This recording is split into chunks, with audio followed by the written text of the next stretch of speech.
Wewe ni mtu wa wapi asili yako? Ningependa niseme wazi asili yangu, ila leo inabidi tu niweke wazi. Kwa mara ya kwanza tuambie kupitia 7 Media. Kwa mara ya kwanza kwa sababu watu waga mimi wananijua ni mtu wa Kigoma. Lakini kwa kweli ngoja niwatatulie kuhusu hilo. Mimi si mtu wa Kigoma, mimi ni mtu wa Tanga. Acha basi. Ingawa watu wanajua mimi ni mtu wa Kigoma, lakini mimi ni mtu wa Tanga. Na katika familia yetu sisi tupo watu 4, wa kike 2, wa kiume 2, baba mmoja, mama mmoja. Na mimi ndo wa kwanza, na mimi ndo kichwa cha familia. Kama mashabiki wanapenda kuniita headmaster.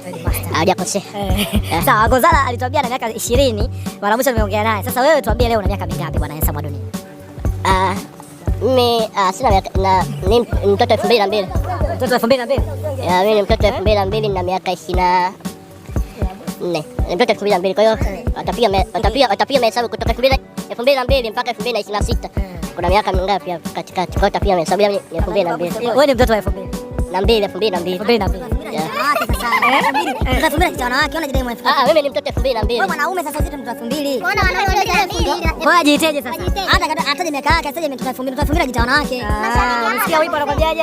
Mimi na miaka 24. Una miaka 24. Amemaliza kazi.